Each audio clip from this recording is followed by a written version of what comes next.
Regarding a jury list, I'm told by the clerks that the CMS system will not allow them to create a list, a merged list of jurors, that they can only create one list, and that's the strike sheet. Is that correct, Clerk, Madam Clerk? So you know that you have 123 qualified jurors. One juror called in and indicated that her mother is taken to the hospital and will have surgery tomorrow. What juror number is that? It's right here on your bench, sir. 343. Juror number 343. Her mom's having surgery tomorrow. She found out today, and she cannot serve. So I've excused juror number 343. So we have 122 jurors. When the jurors report tomorrow, there will be a strike sheet of 80 or less or more. Any questions by the parties? None from the state, Your Honor. None from Mr. Murdaugh, Your Honor. All right.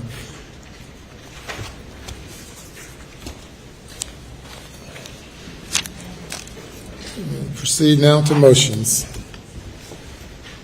Your Honor, I've been in conversation with the defense over the lunch break as we discussed some of the motions that have been filed and that are pending. I think many of them are motions that are appropriate to arise during the course of the trial as witnesses who address them come up. I will point out that there are a number of motions that the defense has filed as it relates to a particular blood spatter expert, that being Tom Bevel. In conversations with the defense, we have agreed at this time that that will not be discussed in opening or before the jury, and of course we will alert the court when that testimony is approaching and have an appropriate in-camera hearing at that time. And so I think that's addressing that particular issue as of today. Yes, Your Honor, that's correct. And we'd also filed a motion regarding Mr. Kinsey having similar spatter expert opinions, and we had requested a counsel hearing as part of our motion, and what we had agreed to is once we get to that part of the case, if they decide to call Mr. Bevel, then we'd have to have a hearing on Mr. Bevel, and then we'd also, whenever they call Mr. Kinsey, if they intend to offer spatter opinion testimony, we need a counsel hearing for that. Sanctions motion. And the sanctions motion is still pending. We're not withdrawing anything, but I think once they make a final decision as to whether to use Mr. Bevel and he's here, then we can address all those issues. Is that right, Mr. Waters? Yes, sir, that's correct. All right, fine. Your Honor, there's a couple of states motions just to mention real quick, and I think that the same issue should be in play because these are really more trial issues. There was a motion in limine to exclude evidence related to third-party guilt. As Your Honor is aware, there are long-standing law in South Carolina that precludes the defendant from going into conjectural inferences of third-party guilt unless they meet the standard, which of course means that evidence must be limited to such facts as are inconsistent with the defendant's own guilt and to such facts as to raise a reasonable inference or presumption as to his own innocence. Obviously, that's the kind of evidence that I think has to meet that standard before it's admitted, but it's also the kind of thing that we don't know what it's going to be until we hear it. But we did want to raise that issue with the court, but again, I think that's something that will be addressed as it arises during the trial. Your Honor, we agree with the state's analysis of what the law is. We not sure what witnesses are going to call. There's a couple, 2 or 3 of them on there that we may have to confront this issue on. But that and the polygraph, we obviously understand polygraphs are not admissible except under very limited circumstances. Those are issues that would arise should they call witnesses that took and failed polygraphs. as we've said in our motion, like Eddie Smith, and would only arise in a limited context. But there's no reason to, it's pure conjecture today as to whether they'll call any of those witnesses and whether those issues arise. So we obviously would not blurt out polygraph.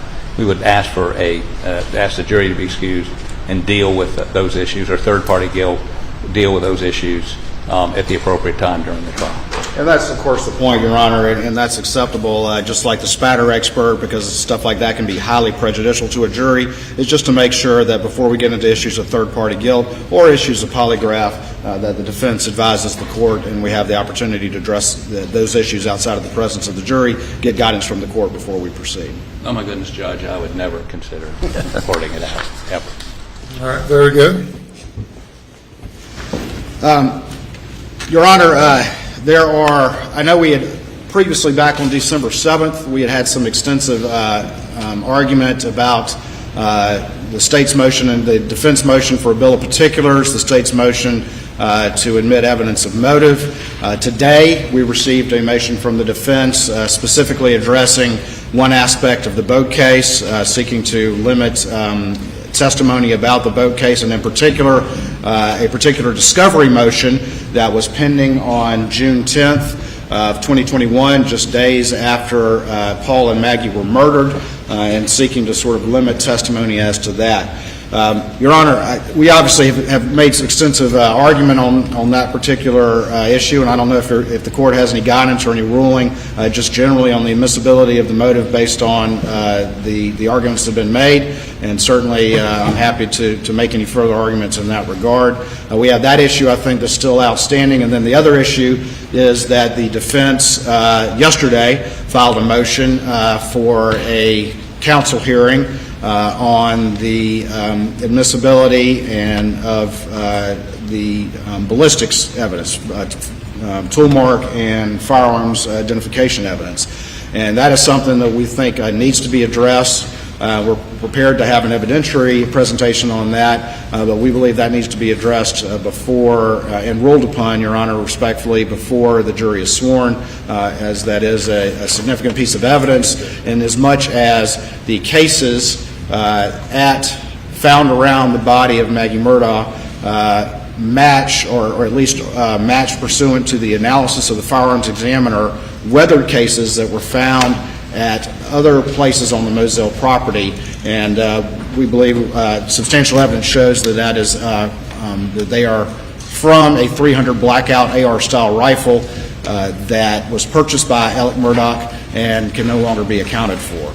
And so that's obviously a very crucial piece of evidence, and I think we need to have a ruling on that particular issue prior to the jury being sworn because of its significance. Yes, Your Honor. I'll take the financial crimes evidence motion first. We have fully briefed that. We did argue it. I think we were in Florence, and subsequent to that, we filed our written response with case law and an attachment. They filed a reply. Happy to argue further if you want to hear argument on that. With regard to the ballistics motion, Your Honor, we did file a motion in limine and requested the counsel hearing on the. We have gotten the report from Mr. Greer, the SLED ballistics expert, and essentially he says that based on the markings of shell casings found at the crime scene, 300 blackout shell casings, and specific markings he relies upon are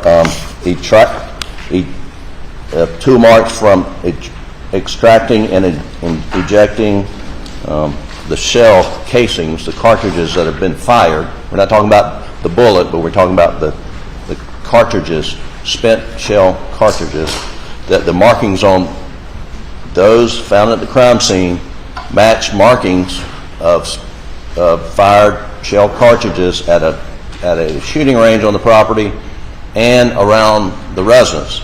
And he puts those two together, says they match, and therefore they were fired from the same gun. What we've asked for a counsel hearing is what's the basis for his opinion that they had to be fired from the same gun. What studies have been done to establish that like fingerprints, which is their theory, that only one 300 blackout made in the world would produce those markings in the era of mass production of extractors, ejectors, and so, we were asking what's the basis of his opinion for that. We cited studies that are critical, but we don't know of any 300 blackout studies that have ever been done, and so that is the basis of our motion.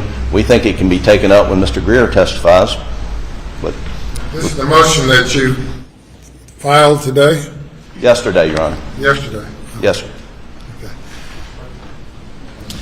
Now, obviously, it's a very significant motion. I filed a response as quick as I could early this morning, and in which we cited extensive case law. As Your Honor is aware, there was the NAS study in 2007-2008, and then Your Honor, it's in, and I know because this is so late from the late filing of the defense, I'm sure you probably haven't had the opportunity to review these, but there was a study in late 2008-2009 that called into question firearms and tool mark examination. I've done one of these hearings before, and then there was a subsequent 2016 study as well, PCAST study. So there's the NAS study and the PCAST study. If you look in our brief, Your Honor, though, the Attorney General of the United States of America refutes the report, the FBI refutes the report, the Association of Firearms and Tool Mark Examiners refute the report, and the overwhelming weight of the case law that's cited in our brief that we filed this morning, including very, very recent case law from federal courts, from North Carolina courts, from Kentucky courts, of course, have affirmed the long-standing admissibility of firearms and tool mark identification and examination in the courts. And we actually quoted extensively, just to show you how long this has been accepted, evidence in the South Carolina courts, State v. Hackett, going back as early as 1949. So this is obviously a well-established field, and obviously they have the opportunity to cross-examine any expert and to raise any issues that they want, or to put up their own expert. But as always, particularly with such a well-established, well-used, in almost every firearms type of case, type of evidence that's been accepted in the South Carolina courts for decades and decades and decades, any issues that they may want to raise go to weight, not admissibility. That's the general rule there. I agree with Mr. Counsel's argument that the expert's conclusion is that no other weapon could have possibly fired those rounds? That's not exactly how it's phrased, Your Honor. Just one second.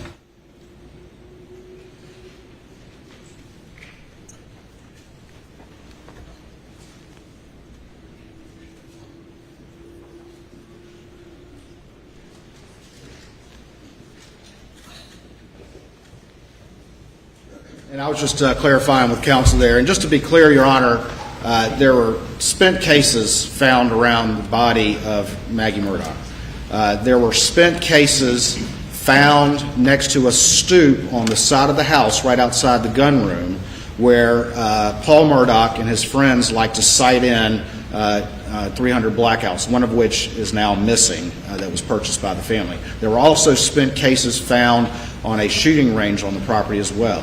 What the firearm examiner will say is that his conclusion is that all those cases bear markings similar with one another, that they were all cycled through the same weapon. So I don't want to overstate the conclusion, but that is the nature of the conclusion that he will offer, is that the individual characteristics, the subclass characteristics of those examinations show that those cases were cycled through the same weapon. And again, he can get on the stand and put a finer point on it, but they're of course very aware of the standards that they need to apply, and of course very aware of the limits to which they can go.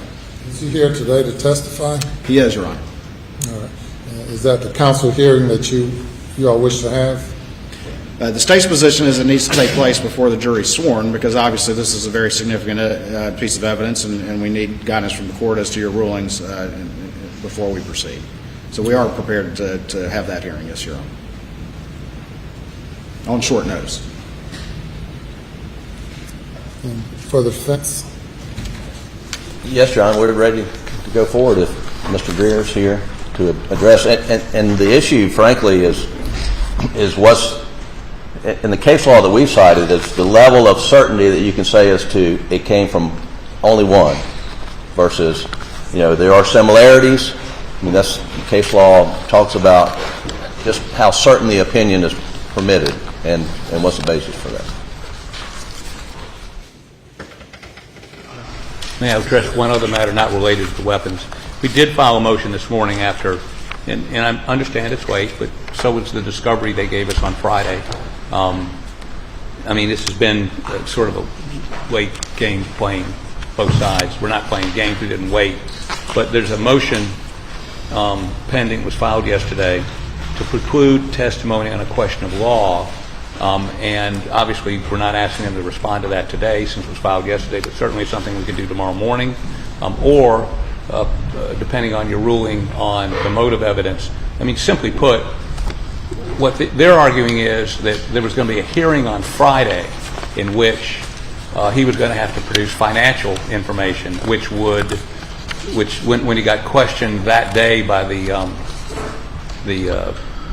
financial person at the office about the $750,000, that panicked him, that he knew the jig was going to be up on Friday. Well, two things. One, nobody can say what was in his mind. Number two, and as we outline in this memo, Your Honor's tried enough civil cases, and I have too. All you're entitled to on punitive damages is a net worth statement. God knows as a plaintiff's lawyer, I've asked for much more than that. Never had a judge give me anything more than a net worth statement after a prima facie case of punitive damages was shown.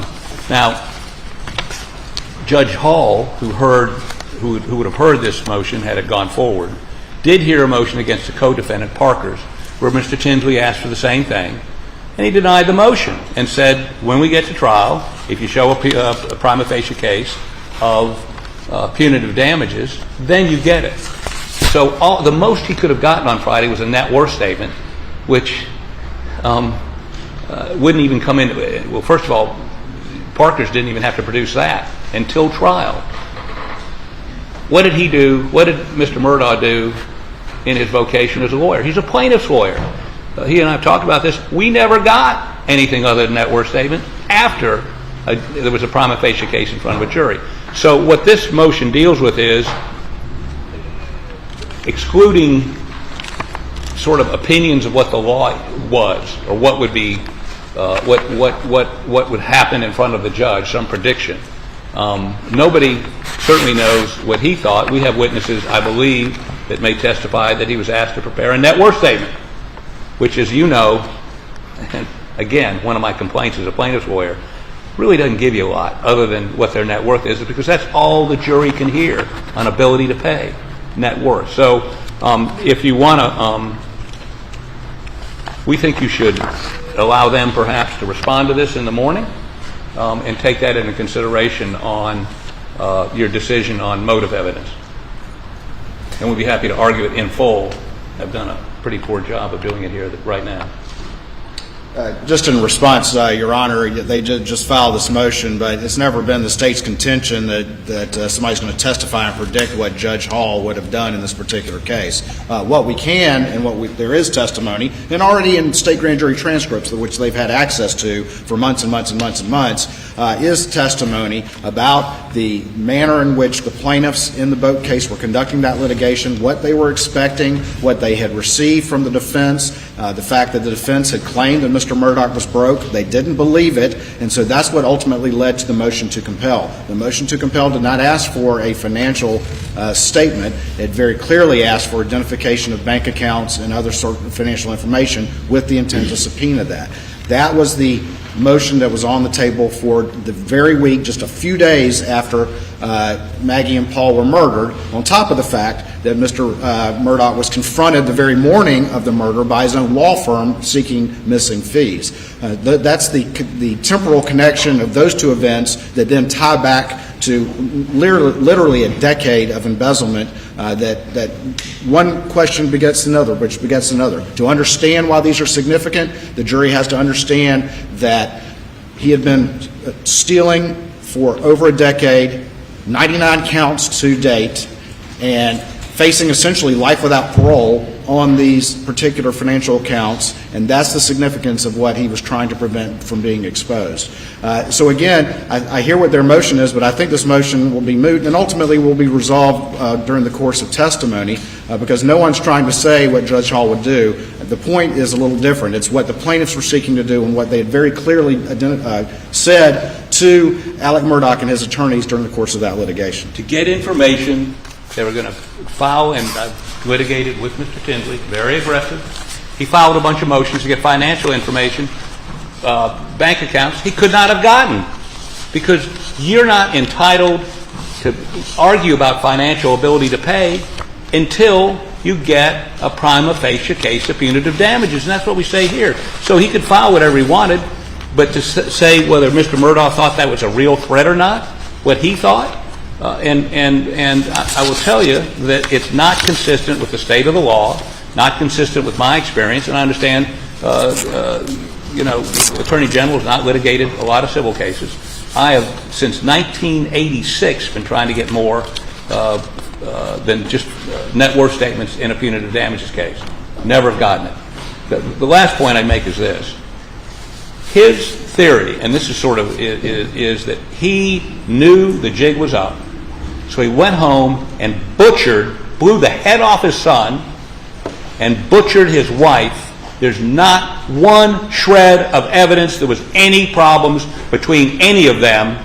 There's texts, pictures, people that were with him the previous weekend at a ball game, video from that day with Paul and he having a good time. There is no dispute anywhere that they were the perfect family in terms of their relationships. No divorce, no separated, no left him, no nothing. So this is a fabrication, and they want to use what Mr. Griffin described as bad character evidence. He stole all this money, so he must have killed his wife and son. That is, and as he cited, there are at least 6 South Carolina Supreme Court cases. I may be overstating it. How many? 4? 4 South Carolina Supreme Court cases disallowing, and judges were reversed, disallowing this kind of evidence. Now, if they've got some evidence that Maggie was getting ready to turn them over to the feds, or Paul knew about it and was getting ready to talk about it, or he'd been threatened by them, certainly those cases say that's when that kind of stuff can come in. But not this theoretical, we ain't got a motive, we're going to make one up motive.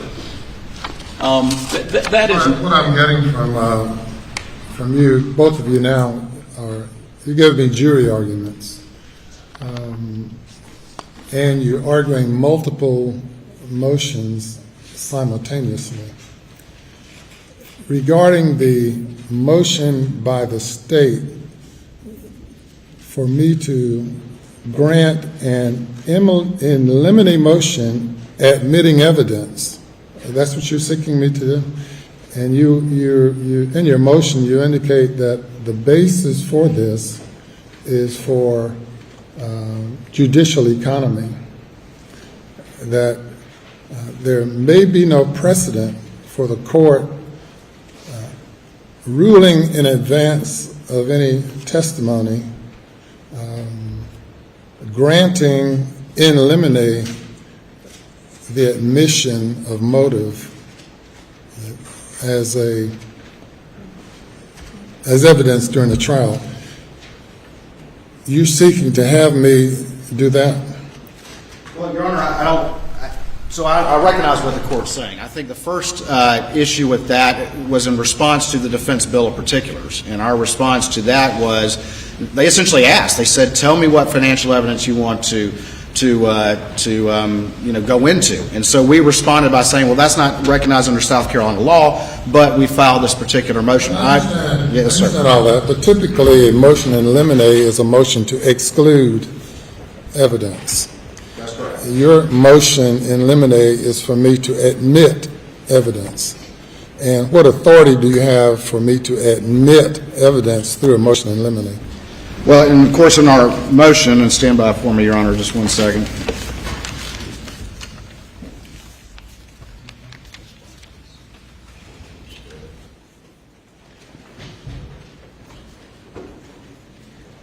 So I recognize that typically a motion to eliminate is to exclude evidence, but the cases that we cite and the language we cite in our motion, of course, is to prevent disclosure of potentially prejudicial matter to the jury, and of course is strictly conditional and subject to the actual evidence being offered. And so the point was to, because it's very extensive and because we realize that this case is different, and as I've argued, this case is much different than any case we've ever seen because of the complexity of all these factors going together. And I think essentially what we were trying to do is at least get some sort of preliminary guidance, understanding that evidence will have to be developed at trial as to the admissibility of this. Now, ultimately, if the court is more comfortable with having in-camera proceedings as to the admissibility of evidence, then I understand that, and we can do that as the case develops, as we were talking about the other things. Well, this will create a mini trial, given all of the various offenses, 90-something allegations. And of course, we also deal with the issue of res gestae, issues of matters that may be too remote in time, and the like. What I'm grappling with is your request for me to grant the in limine the admission of evidence. I frown upon motions in limine, period, because I don't know the facts. I do not know the facts in this case. I know what you all have submitted in your briefs, your arguments, and whatever you say is the case, the defense says the opposite. That's why we have testimony, and judges are to rule not based on lawyers' arguments, but based on evidence. And I am not prepared to grant in limine a motion admitting evidence, though it may be admissible under the same theories that you have promoted. I agree with the authority and the rule that allows for motive to be admitted in a case under appropriate circumstances. And y'all's argument in the cases cited by the defense, some are remotely similar in facts, and most of them are dissimilar. Each case must be decided on its own facts and circumstances. I believe that the Siegel case is persuasive authority, U.S. v. Siegel, though in that case, very noted jurist who spent some time in our state was reversed by one of our noted jurists, Judge Traxler, on the same issue. But I'm not prepared to grant admitting evidence in limine. It must be done during the course of the presentation of evidence during a trial. I absolutely understand that, Your Honor. And again, I recognize that we were attempting to perhaps identify those issues and bring those issues because of the complexity of everything to the court's attention, and I certainly understand and recognize, and that's the typical manner in which we would do that, is to have those issues addressed as we move through the trial. That deals with that issue. Thank you, Your Honor. That leaves a ballistics issue. Your Honor, I believe at this time we can move to that. I'm going to turn the presentation of evidence over to Mr. Fernandez, who will call Mr. Greer. Thank you, Your Honor. May it please the Court. Yes. State will call Paul Greer.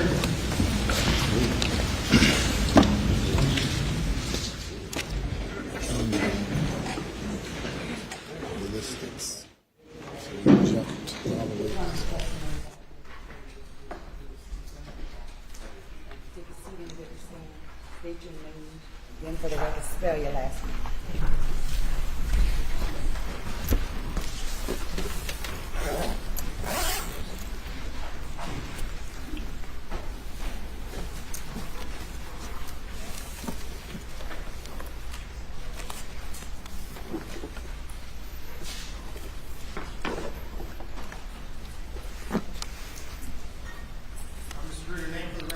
My name is Paul Greer, Greer. whom you're currently employed? I'm employed at the South Carolina Law Enforcement Division, which is commonly known as SLED. All right, Mr. Greer, for purposes of this council hearing, would you please just describe for the court your educational background and qualifications in the area of firearms identification? Yes, sir. I received a Bachelor's of Science in Biological Sciences from the University of South Carolina. At the completion of my collegiate career, I began an internship at SLED in the Firearm and Tool Mart Department. I was appointed as a firearms examiner, a forensic scientist in the laboratory in 2014, where I began the SLED Firearm and Tool Mart course of instruction. This is an extensive training program that's conducted under the supervision of other court-qualified examiners. During that time, in an extensive period, I conducted many written and practical examinations, conducted many microscopic comparisons, and assisted other examiners prep their cases. At the conclusion of my training, I was then given a comprehensive final exam that included mock casework and was able to begin casework on my own after successfully completing that. Thank you. And Mr. Greer, would you please describe for us the field of, broad overview is fine for purposes of today's hearing, but an overview of what firearms identification is and the expertise that you've developed? Yes, sir. Firearms identification is a discipline of forensic science in which our main objective is to examine fired ammunition components in order to determine if they were fired by a specific firearm.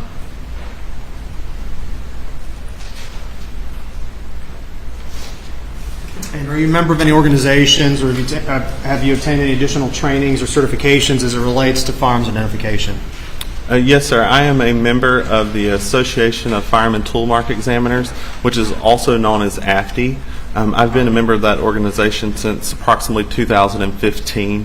AFTI is an international organization that I believe has approximately 1,200 members of folks in the field who do firearms identification and tool mark identification. This also includes technical leaders from the academic world and also from other aspects.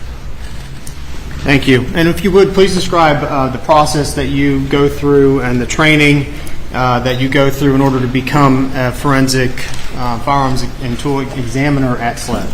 Sure. That refers back to that course of instruction that I completed, that approximately 3-year or so program, and where I conducted all the microscopic comparisons, looked at things on the microscope, test-fired firearms, observed cartridge cases that were fired out of the same firearm, cartridge cases that were fired out of different firearms, bullets as well, learning about firearms, manufacturing process of those firearms, and how that relates to the range of conclusions that we issue as firearms examiners. During that time, I also completed those written and practical tests. Some of those tests include studies that have been conducted throughout the United States and worldwide to include consecutively manufactured bullets and cartridge cases. I've completed those, successfully passed those. At the end of my training, I was given that final exam and also some mock casework in which I was able to complete and successfully pass. Thank you. And have you had a chance, I know you mentioned you're part of the AFTI organization, AFTE. Have you had an opportunity to attend additional conferences and trainings that they would put on an annual basis? Yes, sir, I have. When I'm able or training is available, I attend their annual conference.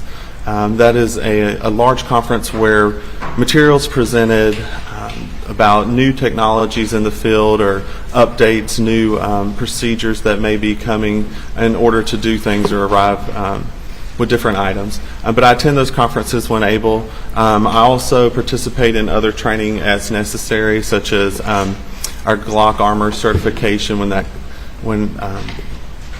I'm able to do that. AFTI also has other things they provide. Webinars, if I'm able to participate in those, I will take part in that. And in order to become a firearm and tool examiner with SLED, are you given certifications and tests that must be passed, both competency tests and proficiency tests? Yes, sir. Part of our quality control at SLED, SLED, the laboratory is accredited by ANAB, which is the ANSI National Accreditation Board. That follows the standards set forth by ISO 17025, which is an international accrediting set of standards, and we follow that, and within that we have a SLED quality control manual that requires before we're able to participate or be authorized to perform work, we are competency tested and deemed competent to do that. Also, in addition, each year we are proficiency tested to make sure that we are maintaining our competency. Okay. Mr. Greer, specifically relating to the purpose for which you were called today, in describing the area of firearms identification, would you please tell the court a little bit about the methodology that goes into that, and whether that methodology has been subjected to both being published in journals or subjected to peer review? Would you please talk about that whole process and the culture? Sure. Firearms identification has been around for years. During that time, there's been many studies that have proven the reliability of firearms identification. Those studies are published in articles through AFTI, such as the AFTI Journal. Those studies using a scientific method are published in the AFTI Journal, or Journal of Forensic Sciences would be another one that could be included. And those are peer-reviewed. Those are looked at by members of the academia or firearms identification, other examiners. Those are reviewed and those are published in those two journals for sure. Do you know what year AFTI was founded, for how long this organization has been around? I believe AFTI was founded in 1969. All right.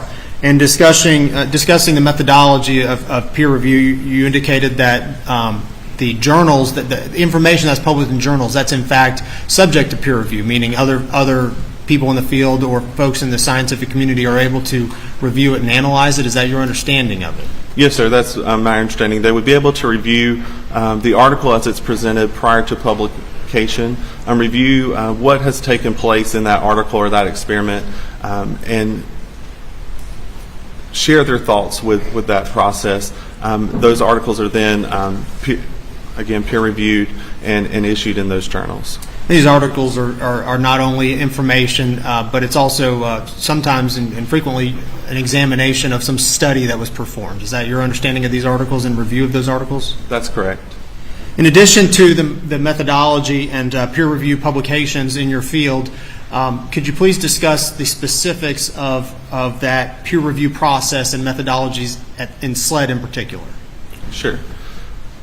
As part of our quality control process at SLED, again, we are accredited by ANAB. We just received our reaccreditation. We're accredited every 4 years during that cycle, and we just received our reaccreditation. And that, again, follows the ISO 17025 standards. We also, on top of that, have the SLED quality manual, which we follow closely to make sure that we're adhering to those procedures. And as part of that, we have a firearms departmental manual that gives us guidance in how to perform our actual casework, how to perform our examinations with the evidence. In that process, in that quality control peer review, our casework at SLED is 100% micro-verified, and that means that another qualified examiner will look at the evidence, arrive at their conclusions, and agree or disagree with me. For those to be reported, that examiner, we will, if he or she agrees with my results, those will then be reported.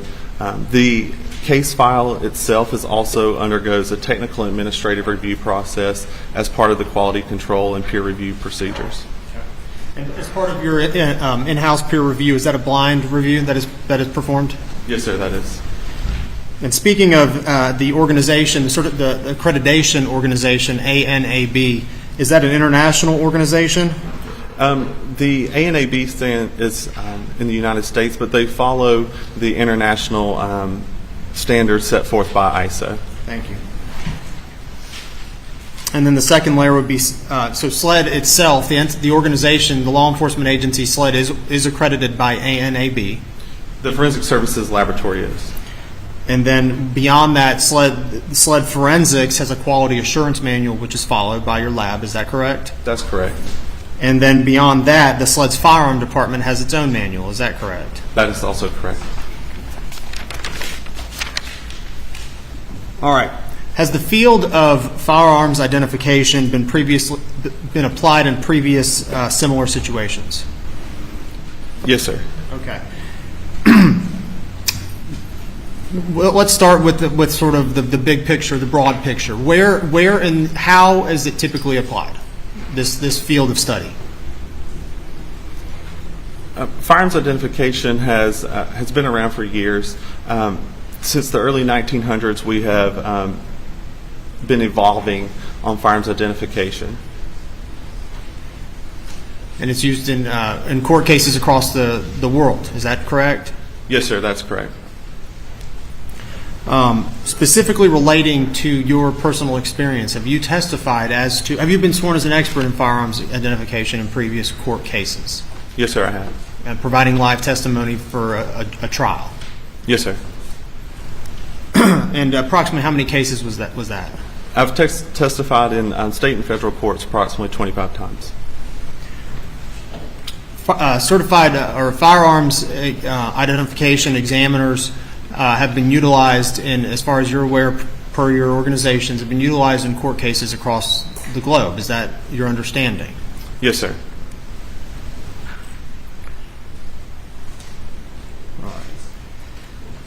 I know you mentioned that this field of study has been around since the early 1900s. Does this applied science use the scientific method when applying, your information you gather and then your opinion that you render? Yes, sir. It does follow a scientific method and approach in order to conduct our examinations. All right. Could you please describe what the scientific method is as applied to this forensic field? Sure. As far as applying a scientific approach, when we conduct our examinations or we're looking at firearms in the scientific method, one thing when we're working a case or if you're looking at it in this manner, you may ask, you form a hypothesis, are these cartridge cases fired by this firearm? So that would be our hypothesis. We would evaluate the conditions under that, do research, and then we would actually do experiment. In this case, this example, what we would do is test fire that firearm using similar ammunition that we're comparing it to. We would determine our conclusions and arrive at those conclusions. Then that can be also applied to casework. If I receive a case, I look at all the evidence, look at the characteristics on that, examine the firearm, test fire that firearm.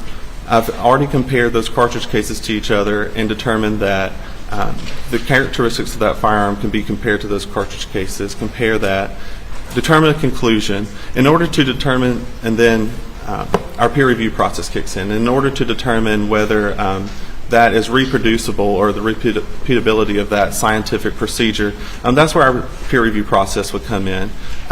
Another qualified examiner would come in and look at that, and if he arrives at the same conclusion, then that method has been deemed repeatable and reliable. Thank you. In the 25 times that you've testified in both state and federal court, has your testimony been ruled admissible, meaning you could render your opinion to the jury? Yes, sir, it has. And were any limitations placed on your testimony in the 25 times you've appeared? There were none.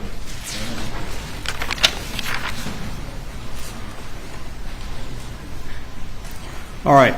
The field of this forensic field of firearms identification, could you please describe the quality control? I know you have mentioned some, but could you please describe the quality control procedures that are in place governing this body of work? At SLED, again, we are accredited under the ANAB policy, which guides us under those standards in our quality control manual. I'm sorry, could you repeat the question? What quality control procedures are in place, both in this field of study in general, but also as it relates specifically to how SLED operates? I think you meant, first of all, what's the international accreditation that SLED is, the forensic lab is a part of? Yes, sir. That is the ISO 17025. So accredited laboratories around the United States, if they are accredited by ANAB, they are all working with those same standards that we are at SLED. They're all adhering to those quality control procedures. Additionally, those who are accredited under the ISO 17025 internationally are also accredited by those same standards and follow those same quality control procedures. And in order to obtain that accreditation, and more importantly, maintain that accreditation, how much? What's the inspection process, both internal and external? Describe. Yes, sir. For the ANAB accreditation, we have an on-site visit every 4 years where auditors come and examine our casework, examine our facilities in order to make sure that we are complying with the requirements set forth by their governing body. They review everything that we offer as far as casework, make sure that we're complying with our own policies and as well as theirs. As far as internally, we also complete internal audits each year where other departments will audit and make sure that there's compliance within each department. And although redundant, please describe to us the SLED quality control manual that's followed in the laboratory. Yes, sir. Can you describe it? What essentially is it, and how do you follow it? Yes, sir. The SLED quality control manual follows those standards that are given by ANAB. It follows that so that way the SLED laboratory has strict guidelines in which we follow in order to make sure that we stay in line with our accreditation procedures and policies. And if you would, again, although I know you explained it previously, but please describe the firearms department manual that's followed. Yes, sir. The firearms manual is a set of procedures that we follow as examiners in order to give us instruction and information on how to complete our examinations, how to handle firearms-related evidence and toolmart-related evidence. It also includes some terminology that we use within our case files. It gives us guidance to make sure that we are all operating consistently and within those guidelines of the quality control procedures. And if you would also please describe the code of ethics that is applied to yourself and your colleagues within the laboratory. Yes, sir. Each employee at the SLED laboratory, including myself, signs a code of ethics that we must abide by each year, and that is a code of ethics for the workplace in our forensic laboratory, and that is recorded within our quality control procedures.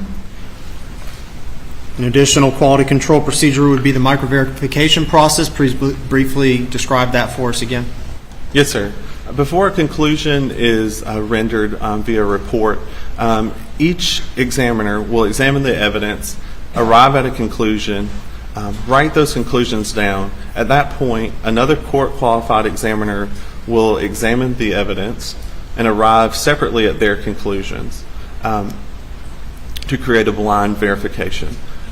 If those conclusions are the same, then the reviewing examiner will sign off on those conclusions so that a report can be drafted. As also part of that process, the entire case file and report are reviewed for a technical review and administrative review before the report is released. And in order to become a forensic examiner with SLED, is that person required to pass a competency test? Yes, sir. That is correct. And you, in fact, passed that competency test? Yes, sir. And are there also proficiency tests that are required each year? Yes, sir. We do take a proficiency test within our discipline each year. All right. Please, we're going to talk a little bit about, but I'd like you to describe how the area of firearms identification is consistent with recognized scientific laws and scientific procedures. So I think you mentioned before, but is firearms identification, do you all operate under the general rubric of the scientific method? Yes, sir.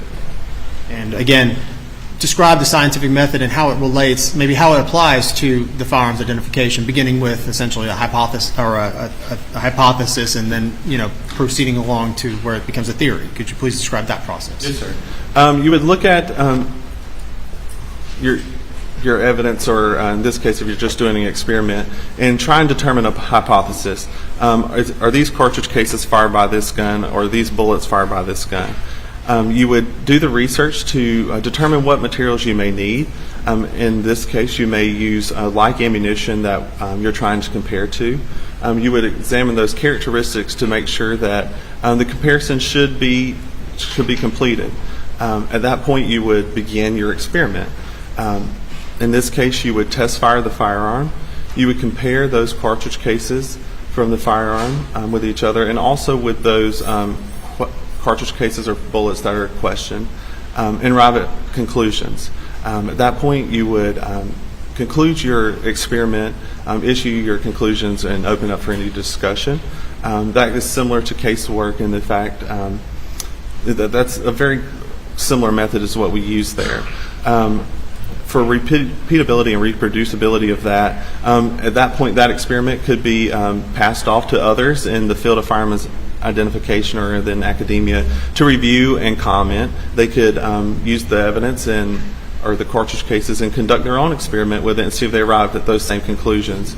If they do, then that theory has been proven and considered reproducible and reliable. And generally speaking, in the applied sciences, is it important that the test be as accurate as possible? The test you're trying to reproduce in the lab. Yes, sir. Is it important that it's reliable, meaning you can rely on the procedures that you're implementing and the results you're trying to obtain? Yes, sir. And is it important that it's repeatable, meaning you could repeat that same process, or your peer review colleague could repeat the same process? That's an important component of this examination. Yes, sir. That would be an important component of the scientific process. In addition to all the scientific method and the processes you just described, again, this field of study, this applied science, is it also published in journals and academia for peer review? Yes, sir, it is. And are you familiar with some of the literature out there, having reviewed it yourself? Yes, sir.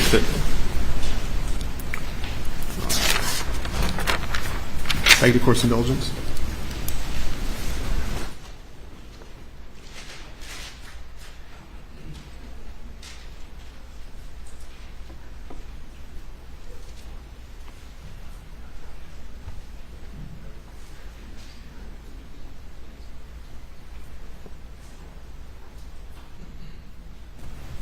All right, Mr. Greer, thank you for answering my questions. I do have a couple other areas I'd like to ask you about, specifically relating to some of the criticisms that was referenced in counsel's motion, specifically 2 National Academy Sciences reports and the what's been referred to as the PCAST report. Are you familiar with those 3 areas? Yes, sir, I am. Okay, great. I'd like to ask you, let's just go in chronological order if that works for you.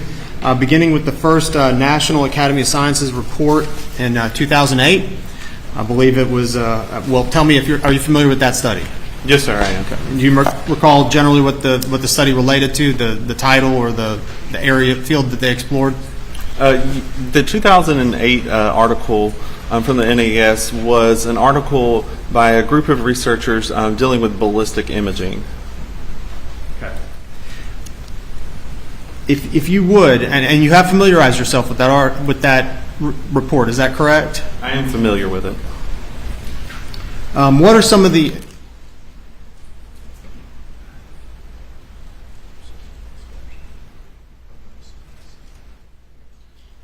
All right, well, Your Honor, at this point, before we go into the reports, having established the foundation for his expertise, we do request that Mr. Greer be admitted as an expert for purposes of the rest of this testimony in the field of firearms examination. Before the defense proceeds with, you have some questions for him? Do you have voir dire for this witness? Not on his qualifications, Your Honor, for purposes of this hearing. He is certified, I believe, under AFTE. I don't have any questions on his qualifications. All right. He's so qualified. Shifting back then, Mr. Greer, to the first NAS, National Academy of Sciences report. The test was conducted on ballistic imaging technology, and was it critical towards that field? The general gist of it? Yes, sir. Your Honor, may I refer to my notes? Yes, sir.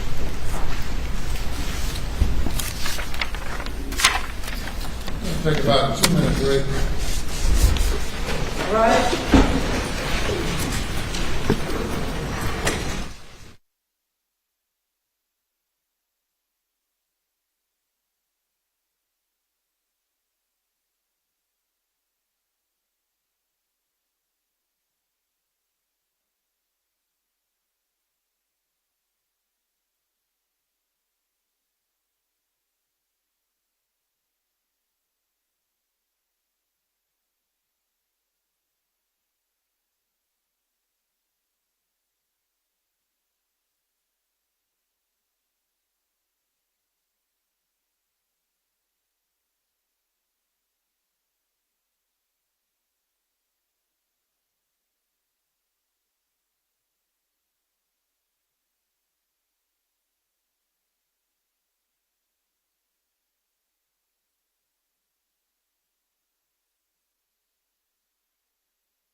Okay, you may proceed. Thank you.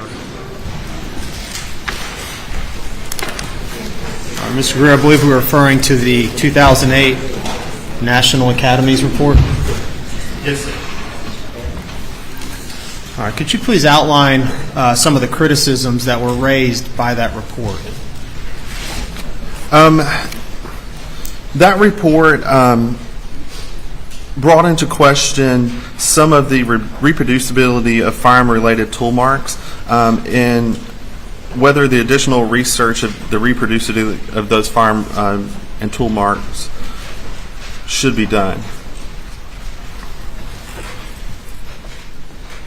And as it's stated, what was the primary focus, or what area was that focus of this 2008 report?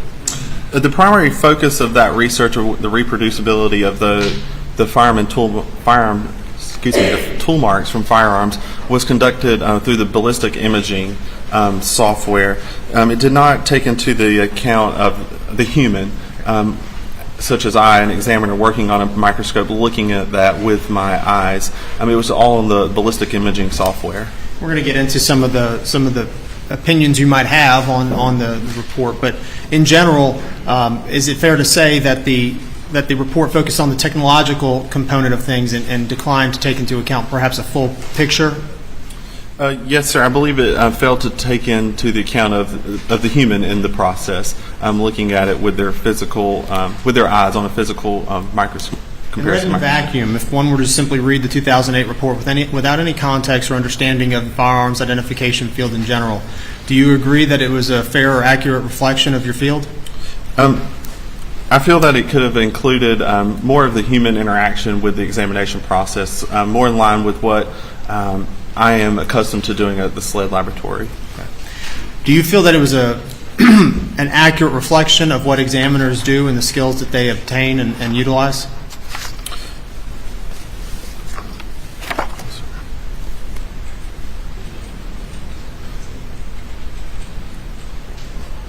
An examiner goes through a rigorous training process, extensive research during their training, looking at many microscopic comparisons, and whether or not they're issuing articles throughout their career to be peer reviewed in those journals, they are doing research during that training process, comparing known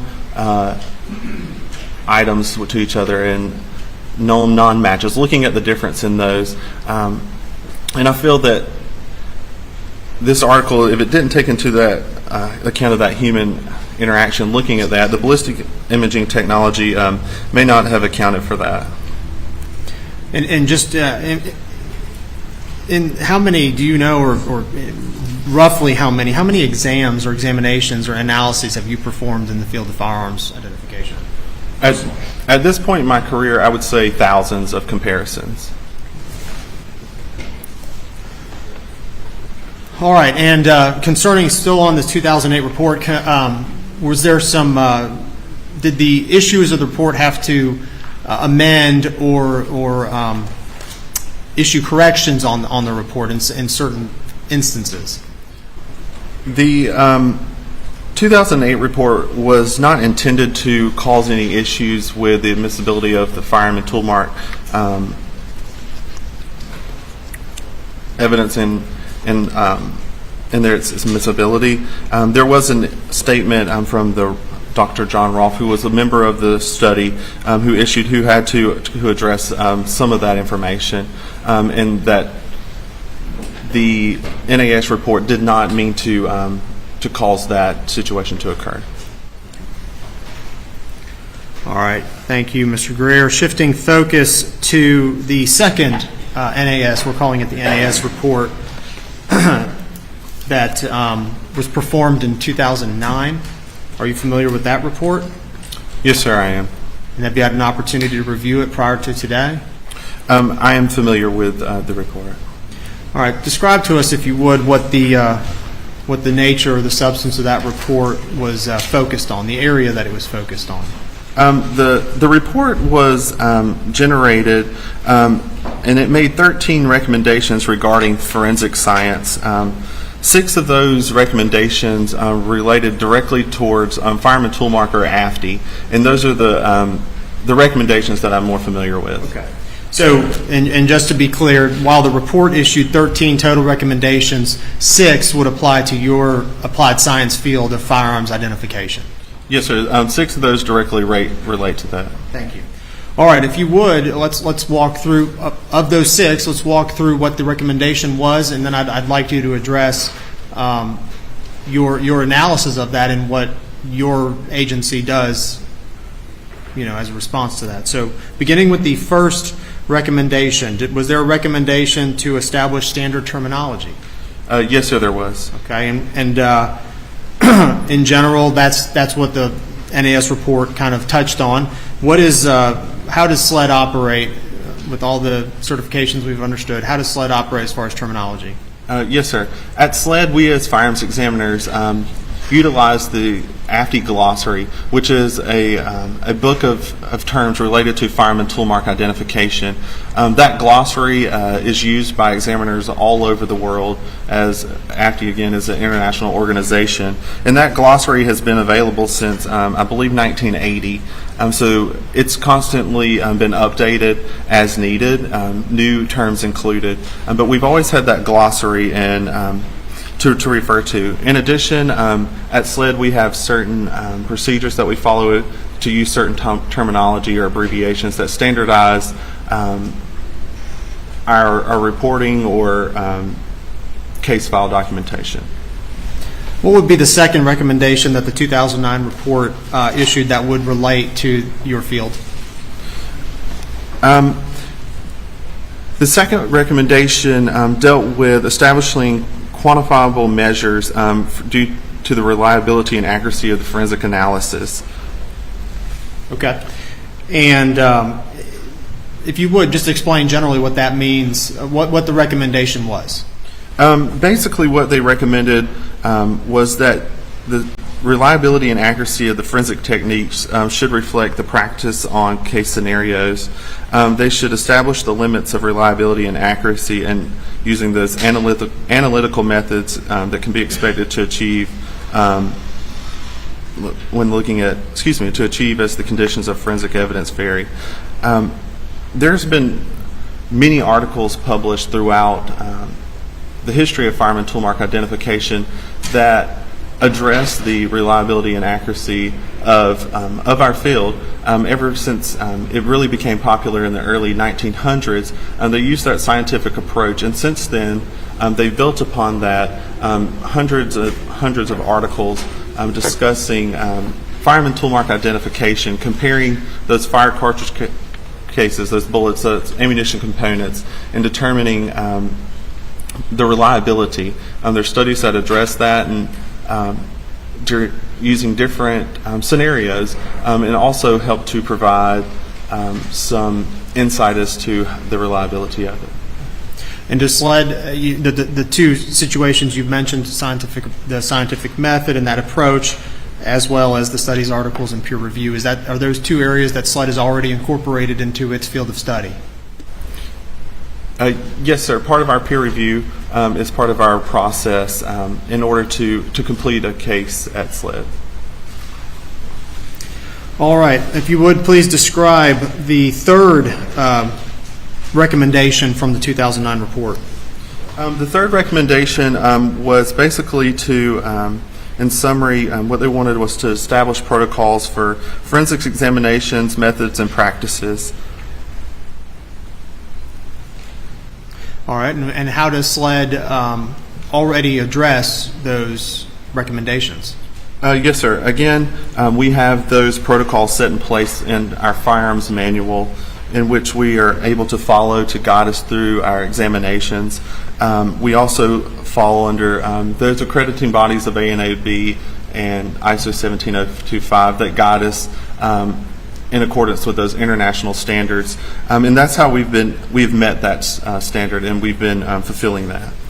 And for purpose of just brevity and economy, all the protocols and standards we've established previously, that would apply to this recommendation. Is that fair to say? Yes, sir. In my opinion. What would be the fourth recommendation from the 2009 report? One of the highlights from the fourth recommendation was laboratory accreditation. And individual certification of forensic science professionals should be mandatory, and all forensic science professionals should have access to the certification. Certification requirements should include examination, supervised practice, proficiency testing, continuing education, and adherence to a code of ethics, as well as other things. But that's a quick summary of that recommendation. All right. And would you please explain how SLED operates within that recommendation? Again, the accreditation process, as we were just reaccredited. Also, after going through the extensive training program, we are competency tested. We're giving those extensive practicals and terminology tests and essay questions to complete. We're given those competency tests to include the casework that represents an array of the type of cases that we'll be working on. We have to complete those and successfully pass that. We're also proficiency tested each year. Each examiner is proficiency tested in order to maintain and prove that you're maintaining your competency. And we attend continuing education as we are able to by participating in webinars, attending the annual conference of AFTI, and so on. And also the Code of Ethics, we sign that each year as employees in the Forensic Services Laboratory. All right. Please describe, if you would, Mr. Greer, the fifth recommendation from that report. Yes, sir. The fifth recommendation was forensic laboratories should establish a routine quality assurance and quality control procedures to ensure the accuracy of forensic analysis in the work of forensic practitioners. And describe how SLED already operates under that suggestion recommendation. Yes, sir. Again, the accreditation with ANAB, ISO 1705, adhering to that SLED quality manual, the peer review process that our casework undergoes to make sure that it's all reviewed 100% before issuing those conclusions and those reports. And finally, the sixth recommendation from that report. Would you please describe what it is and how SLED already operates under it? Yes, sir. That was the Code of Ethics. The National Institute of Forensic Science, with its advisory board, should establish a national code of ethics for forensic science disciplines. And we have the Code of Ethics that we sign to guide us through for forensics in the workplace. All right. Thank you, Mr. Greer. The final study that was referenced in counsel's motion is called the PCAST, P-C-A-S-T report, which was done in about 2015, 2016. Are you familiar with that report? Yes, sir. All right. Could you please tell us a little bit about that report, kind of overview of what essentially it was and what some of the findings were? Yes, sir. The PCAST report was a report that was issued by the President's Council of Advisors on Science and Technology. They issued the report entitled Forensic Science in Criminal Courts, Ensuring Scientific Validity of Feature Comparison Methods. Basically, this report, and I apologize,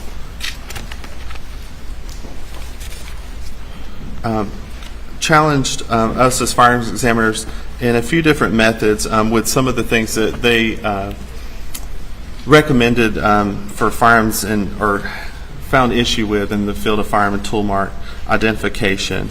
I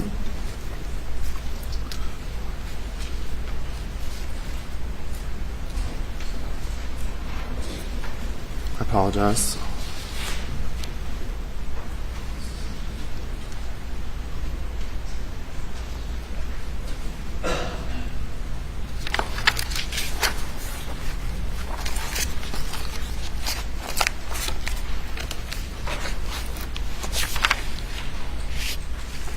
One of the issues that they noted was that firearms analysis falls short of the criteria for foundational validity because there is only a single appropriately designed study to measure the reliability of firearm and tool mark analysis.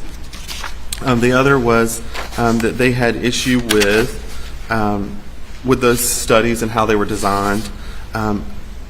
Another issue was brought forth to Firearm and Tool Market Examiner.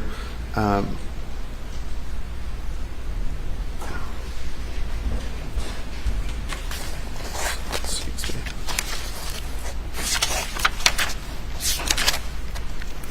Were the methods in which we arrive at our conclusions. That is to include the subjective and objective measures that we take to arrive at those conclusions.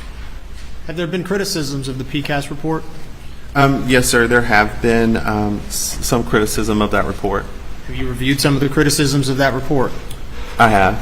Do you share do you agree with the criticisms that you've reviewed?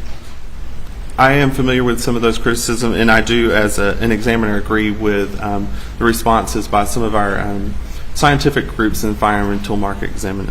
Could you share some of the criticisms that called the validity of that report into question since its publication? Yes, sir. Part of one of the things with the PCAST report is the group of researchers who compiled that report. None of those researchers had any firearms identification experience. I believe, in referencing some articles, that none of those had even worked in a forensics laboratory, and only 2 had claimed that have any backgrounds in forensics. So none of those people who compiled that and issued those statements about firearm and tool mark identification even claim to have ever been in a forensics laboratory. So that is one issue. As what we do is very specific, and we undergo lots of years of training to arrive at becoming a competent examiner. Has AFTI, the organization you're a member of, have they rendered criticisms and responses to the PCAST report? Yes, sir, they have. Okay. And are you also familiar with the organization OSAC? Yes, sir, I am familiar with that. What is that organization? The OSAC is the organization, of scientific area committees. That is part of a committee that each forensic discipline has a group in, and that is a committee that's within NIST, which is a federal scientific organization. You mentioned the committee NIST. That's NIST? Yes, sir. And that's the National Institute of Standards and Technology? Yes, sir, I believe so. And is your understanding that that's a federal organization as well? Yes, sir. So OSAC is under the umbrella of the NIST organization? Yes, sir, that's correct. Beg the court's indulgence.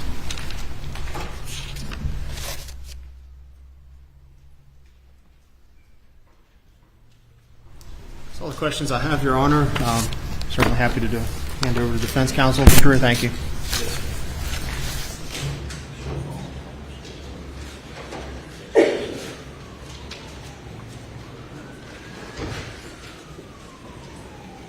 Mr. Griffin?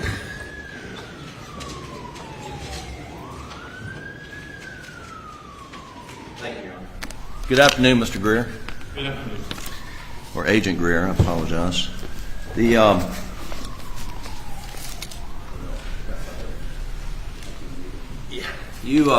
mentioned that you have been qualified to testify as an expert in some 25 cases, courtrooms like this? Yes, sir, I have. And in this case, isn't it true that there is no weapon that you were able to test to see whether these, well, let me strike that. You were able to test a weapon of a .300 blackout type to see if that weapon, shell casings and other, I guess the bullet, if you will, projectile matched what was found at the crime scene. Is that right? Yes, sir. I did receive fired cartridge cases and projectiles to compare to a rifle. And you used the methodology of the AFTE to perform the test. Is that fair? Yes, sir. And also our sled firearm department manual, which is a document that I would follow to conduct those examinations. And I believe that in that 300 blackout that you used was found in the gun room at the House of Moselle. Were you aware of that? I am not sure the location. I would have to check the submission paperwork to the laboratory. In any event, you were provided a firearm, item 33, I think, in your report, and you test fired it and compared it with what you provided that indicated it came from the scene. Is that right? Yes, sir. May I refer to my report? Oh, sure, absolutely. Your Honor. Thank you.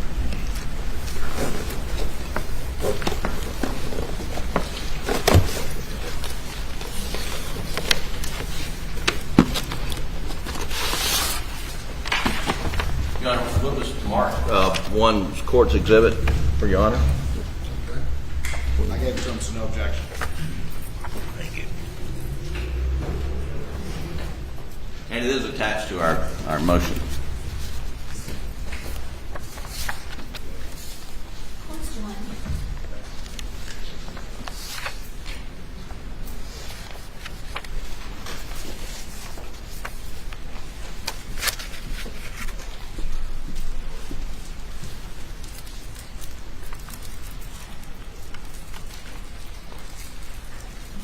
And so, Agent Greer, I believe you have identified item 33 in your report as one Palmetto State Armory model PA-15 semi-automatic rifle, 300 blackout caliber.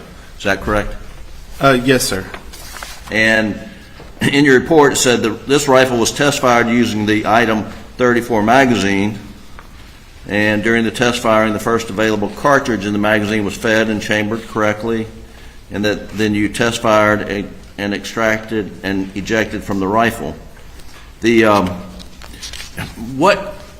How were you able to, I guess, exclude or maybe your result was inconclusive that item 33 did not fire did not extract and eject the spent cartridges found at the scene?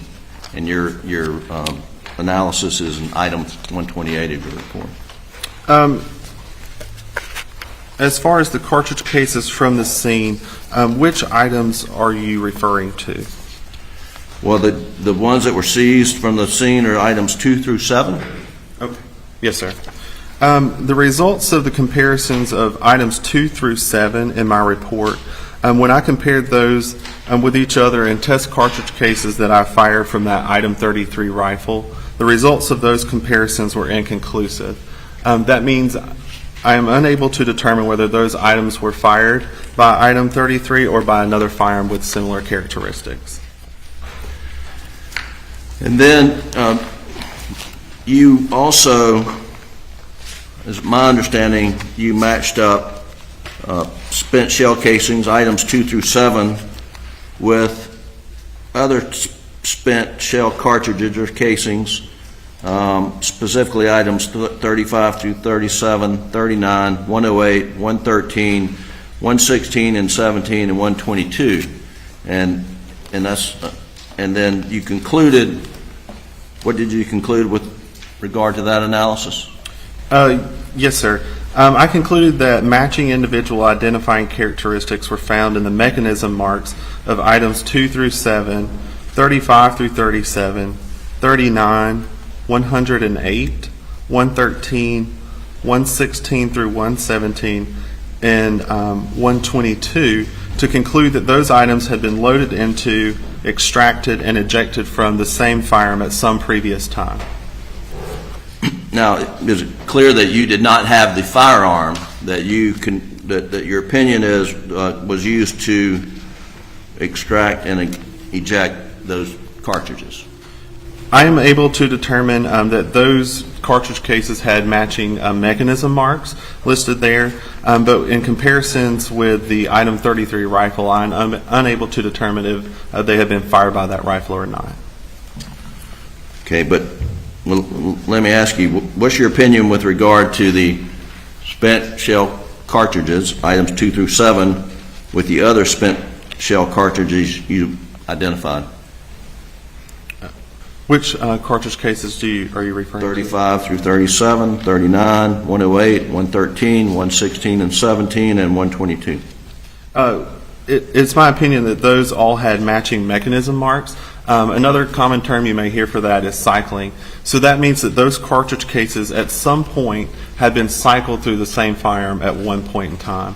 I was using the marks made from those, the extractor, the ejector, and other chamber marks, the lug marks to make that identification. So those cartridge cases, I'm able to say, had been cycled through the same firearm at some point in time, but as results of comparisons with the item 33 rifle, with items 2 through 7, those at the scene, the results of those comparisons were inconclusive as having been fired by. So I'm a little confused. You were saying that the let me ask you, how can you get ejector and extractor marks from one firearm at a previous time? I mean, can you do it without firing the bullet? Is that what you're saying? Yes, sir. The cycling marks sometimes could occur just from cycling through the firearm. For instance, if you were to load a cartridge into a magazine, or cartridges into a magazine, load that magazine into a firearm, and chamber that unfired cartridge into the chamber of the gun so it's in battery, ready to fire. If you decide not to fire that weapon, you may, in this case it was a rifle, pull back on that bolt handle. In that instance, the unfired cartridge would be extracted from the chamber of that gun and ejected. There can be marks left on an unfired cartridge due to that process without having firing the cartridge. So what level of certainty do you have as to the fact that, in your opinion, that items 2 through 7 were loaded into, extracted, and ejected from the same firearm at some previous time as items 35 through 37, 39, 108, 113, 116 through 17, and 122? What's your level of certainty? That is my conclusion. After I examined the evidence, I arrived at that conclusion based on the years of extensive training, looking at thousands of comparisons, and basing that conclusion upon that.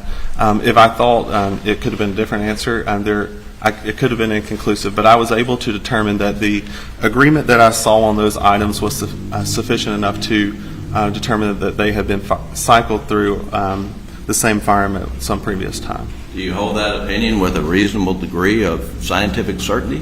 It's my opinion that those had matching mechanism marks. Well, they have matching mechanism marks, but are you able to state with a reasonable degree of scientific certainty that only one weapon in the entire universe would have produced those matching marks? Based on all of the markings and tool marks and cartridge case and fire bullets that I've looked at in my career, I have examined and conducted thousands of comparisons. I've participated in studies and competencies in which I look at things to determine if they were fired by a particular firearm, and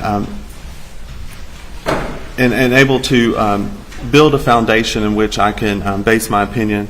And it's my opinion that based on that training, based on those studies I participated in, some of those included consecutively rifle barrels, consecutively manufactured slides, and I've successfully passed those, that based on the information there, after I examined those cartridge cases for those markings, it's my opinion that those items all had shared matching mechanism marks and have been loaded into, extracted, or ejected from the same firearm at some previous time. Are you aware of any studies that have ever been done on a 300 blackout? 300 blackout is a newer caliber.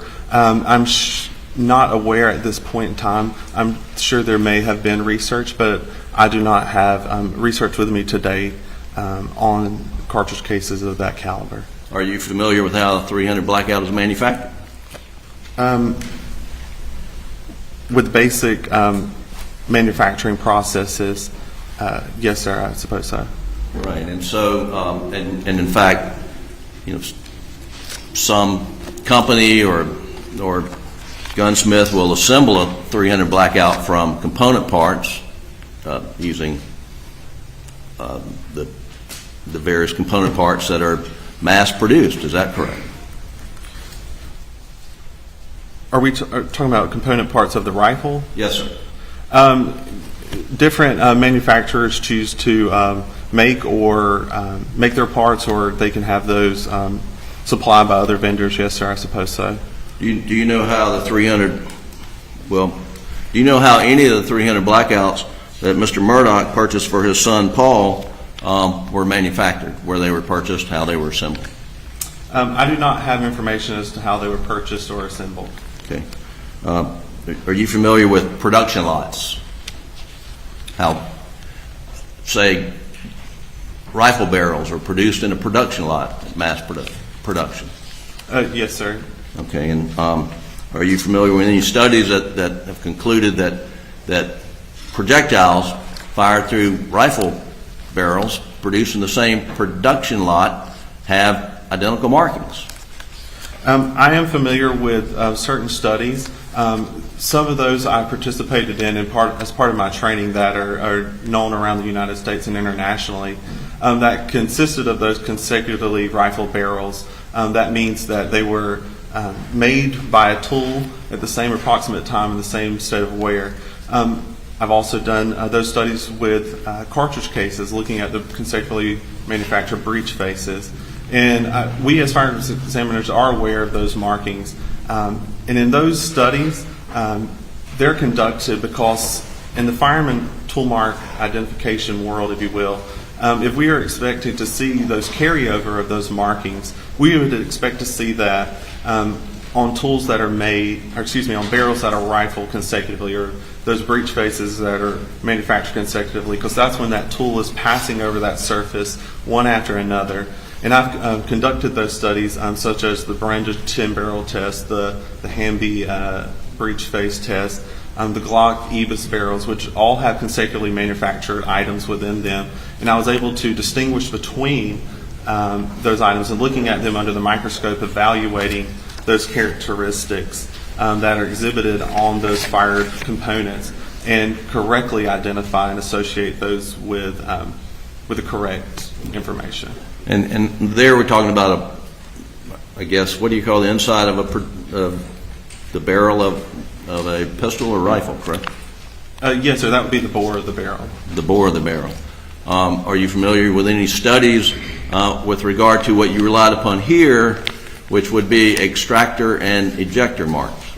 Yes, sir. There are studies that have shown the reproducibility of those markings and how firearms examiners were able to distinguish between those manufactured components. And are you familiar with any studies of the component parts that were used in 300 blackouts? I'm sorry, can you repeat the question? Are you familiar with any studies that were done on the extractor and ejector component parts that are used in a 300 blackout assembly? I don't have any information with me today in regards to the 300 blackout, but all those components are machined in similar ways. They all have similar manufacturing processes, and I've demonstrated throughout my training that I was able to distinguish between those consecutively manufactured parts. So just because it may be in a 300 blackout, if I may have done that in something similar, such as in those tests with the Ruger pistol or the Glock pistol, and was able to distinguish, even though they may share similar manufacturing techniques. I don't have an article with me here today in regards to specific to that caliber, but based on my knowledge of the manufacturing process and fireman tool mark identification, I would expect to be able to rely on that information as being reliable to examine that caliber. Now, as I understand it, you examined the, I guess, spent cartridges under microscope, and you compared items 2 through 7 with the others to conclude they matched. Is that correct? I was able to say that Items 2 through 7 had the matching mechanism marks. Now, what matching mechanism marks are you referring to? Those would be marks that are from the ejector or extractor. That could include the chamber marks or lug marks that we see on that type caliber ammunition. And are those the only marks that you saw that matched? Based on my examination, those are the marks that I was able to conclude that matched. When I looked at the totality of that cartridge, that fire cartridge case, to look at the firing pin or breech face marks, I was unable to determine that if it was fired by the item 33 rifle or by another rifle that was similar. I understand. The mechanisms that you say matched, how many points did you conclude matched in order to reach your opinion that there was, in fact, a match? I'm sorry, I don't understand the question. When you compare tool marks, how many specific markings on an item do you need to find that match in order to say that it's a match? Yes, sir. At SLED, we use a process of pattern matching. So in that pattern matching, we are comparing the surface contours of those tool marks to each other. Pattern matching is the worldwide accepted method for fireman tool mark identification. So we are in line with other laboratories in forensic laboratories with fireman tool mark identification to conduct those comparisons using that pattern matching method. And how many marks make up a pattern? That's SLED. There's not a policy for counting those lines, as we rely on the pattern matching method, which is accepted throughout our field. So you determine whether it's a pattern, or is there a standard that you go to measure to say, oh, there's this, this, and this, so it meets the definition of a pattern? Based on all my training experience, looking at those thousands of comparisons, looking at items in which I know match, looking at the agreement that's seen there between those two items, looking at items together that I know are known non-matches, looking at any agreement that may be there, of course we would expect to see some disagreement, in evaluating those characteristics throughout the course of my training, looking at all of those. I use that to base my opinion on that in regards to those items 2 through 7 that they had matching mechanism marks. So do I understand you correctly that there's no standard that you rely upon to determine whether a pattern exists? I use the pattern matching method based on the extensive comparisons that I've conducted, looking at the literature, participating in those studies, in order to determine that I can evaluate the difference between the different characteristics that are exhibited on the items, as well as the quality control procedures at SLED that help to ensure that we're issuing a quality product in our results. So you know it when you see it, but does someone review above you to cross-check to say whether he or she agrees with your pattern analysis? Does that exist at SLED? Yes, sir, absolutely. Every case that we work at SLED to issue a conclusion is 100% micro-verified. So that means I look at the evidence, I examine it under the comparison microscope, look at all of those characteristics and features, and arrive at my conclusions, whether things I'm able to identify or I say are inconclusive or even eliminate. I come up with those conclusions and write those conclusions down. It's at that time that another court-qualified examiner comes behind and reviews the evidence as well. They look at all of the evidence on the microscope, compare those features as I have independently, and arrive at their own conclusions. If he or she agrees with my conclusions, they're able to sign off on those conclusions, and the process of issuing that report is continued. So that's part of our quality control process that each case undergoes. And another component of that is once he or she agrees or disagrees with that conclusion, the report will undergo a technical administrative review as well as the case file. to ensure that quality product. Does the reviewer, the he or she who reviews it, your work, know of your conclusions before they review? No, sir. We have a blind verification process, so they do not know our results. And who reviewed your work and the analysis in this case, that's Court's Exhibit Number 1? The reviewer for this case was Chad Smith. Does his name appear on this report that I'm overlooking? His name would not appear on the report, as I'm the one issuing the report. His name would be included in the case file documenting his agreement with my conclusions. Okay. And you're saying Mr. Smith would not have available to him your conclusions before he looked at the shell casings here? That's correct. Now, can you say, well, let me ask you, have you ever rendered an opinion in court that you have here today that just looking at spent shell casings without having a firearm to test that they came from the same firearm? I believe I have, yes, sir. More than once? I'm unable to recall about how many reports I've issued based on those cycling marks. I believe I have issued a report like that in the past, where I was able to look at those cartridge cases, and I don't remember the details of the case, whether there was a gun involved or not. So I'm asking, actually testified in a court of law, not just issuing a report. Do you recall ever offering testimony in a court of law that you have here today that just looking at spent shell casings on tool mechanisms that you've concluded they were fired from the same weapon? I've testified in court approximately 25 times regarding my conclusions.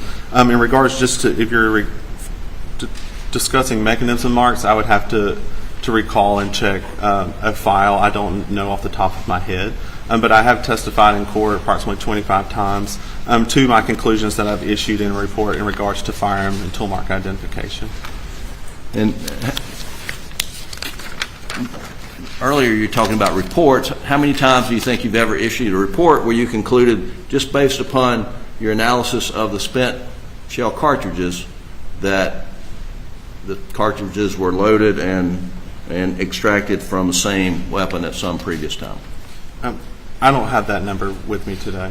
Is this an uncommon conclusion, or is this something you do fairly regularly? It's not uncommon.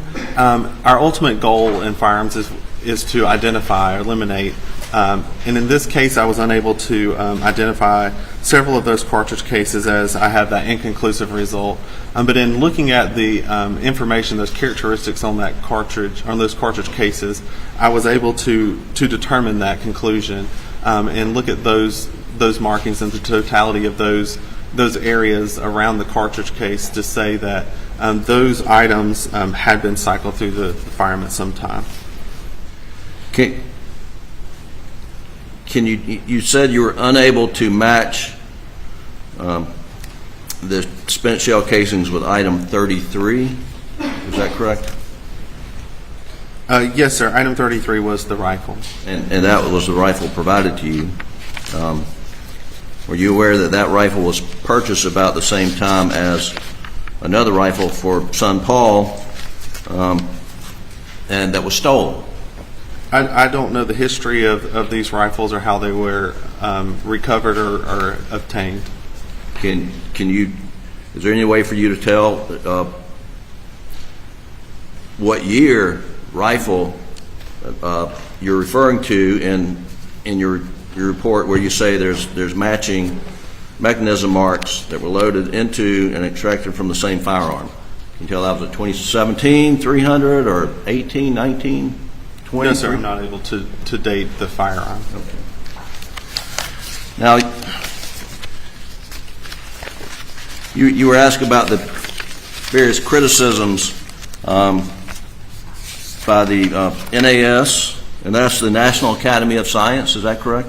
Yes, sir. That's correct. And the criticisms in your field, and they were specifically criticizing the organization to which you adhere to, the Association of Firearm and Tool Mark Examiners, correct? Our organization issued a response to those articles. Yes, sir. Okay, and you said that that SLED continued on, and did they make any adjustments? Of course, this was before you became the 2009 report was issued before you started at SLED in your capacity. Is that correct? Yes, sir. I was hired on at SLED in 2014, so I'm unaware of the past of what may have been completed, and I was signed off to conduct firearms examinations in approximately 2017, I believe. And then there was the report issued by the President's Council of Advisors on Science and Technology in 2016, and you testified about that, correct? Yes, sir. And I think you cited to the language that we've included that the firearm analysis field still falls short of scientific criteria for foundational validity. Is that right? That's their criticism? Yes, sir. I believe that was their criticism. And one of the specific criticisms was that the AFTE's theory of identification that two tool marks have a common origin when their firearms are in sufficient agreement is circular. That the AFTE declares that an examiner may state that two tool marks have a common origin when their features are in sufficient agreement, and that then defines sufficient agreement as occurring when the examiner considers it a practical impossibility that the tool marks have different origins. Isn't that what you have done in this case? I have applied the AFTE theory of identification to my identification process. However, that AFTE theory, as presented by the PCAST, doesn't take into effect the full entire theory. They make it seem that circular way when in fact the sufficient agreement threshold that we're looking for as examiners is exhibited, again, when we are looking at those items and those tool marks, so that the amount of agreement is greater than our best known matches that we've ever seen in literature, in our studies, based on peer review, and in other methods, that the agreement is greater than what's seen in the best known non-matches in a consistent agreement with what's seen in known matches. And to help us arrive at that, we're looking at the significance of that. We're looking at the individual peaks and ridges and furrows of those tool marks and those surface contours. We're looking at the relationship of those lines to each other from tool mark to tool mark and how they compare with each other, looking at the width and the depth and the curvature of those lines in order to determine and help us in our process of identification. So there's a little more to the theory than maybe what was presented by the PCAST report. Another criticism that we've cited is that your field relies on training and experience and uniqueness in lieu of empirical demonstration of accuracy. And isn't that what happened here? You use your training and experience, and there's no objective standard for measuring against whether there's a pattern or not. Is that fair? We do use our training and experience. That is correct. We rely on those years of looking at those comparisons and conducting those examinations and building up that process to an identification. It's important, I think, to know that firearm and tool market identification is maybe an applied science, something kind of like medicine or engineering, where there's a lot of book work that may be involved, but a lot of the learning may be more hands-on, and it may require training to become proficient, kind of like a residency for a physician. There's nowhere where you can just learn to do this and start tomorrow. There's a lot of training that goes on, hands-on training, and looking at that, much like those other disciplines, like an engineer or a physician who they don't just finish school, they have to go through a process to learn and help hone their skill. And during that time, it helps us to learn and understand the differences in those microscopic comparisons between tool marks. So would you agree that there's somewhat of an art to your field? Yes, sir. There could be can be considered that way. As an applied science, there is a little bit of an art to what we do. We use different lighting to look at these marks. We look at these items, these projectiles, these fire cartridge cases at different angles in order to look at them all on a comparison microscope, where we're able to see under high magnification the details within these tool marks, those individual peaks and ridges and furrows, in order to base our identification on. All while we are there are some objective standards that we're meeting in order to get to that point of an identification. We use measurements of the items, looking at it, counting lands and grooves, to make sure that as we're going up in our identification process, we're kind of like climbing a ladder. Certain characteristics have to agree in order to continue on that process to an identification. So in short, firearms, the identification portion is subjective in nature, but it's based on the applied science and some objectivity that we're able to derive in order to determine those conclusions. Two other questions for you. One, if you have the opportunity between now and when you testify, will you research to see if you can find any studies where 300 blackout tool marks have been tested to determine whether one 300 blackout produces tool mechanisms unique to every other 300 blackout in the world? Would you mind doing that? Yes, sir. I will look into the literature. Again, based on firearm tool mark identification, there's been hundreds and hundreds of studies throughout the years that demonstrate the reliability of our field and produce those error rates to help us go by that we can fall under. And so, knowing the machining and manufacturing process of some of those components, we can't possibly look at every firearm in the world to compare that to. However, knowing how those guns are machined and taking that information and applying it to the different components and different firearms, those techniques would carry over based on the literature that's been proven. Yes, sir. I'm asking about 300 blackouts, but if you want to do AR-15s, that's okay. Yes, sir. And then, if you don't mind checking your files to see how many times you've issued reports where you just have shell casings and you've concluded that one single weapon was responsible for extracting and ejecting the shell casings. Yes, sir. I'll see if I can gather that information. Thank you. Let me redirect. Nothing from the state, Your Honor. All right, thank you, sir. Thank you.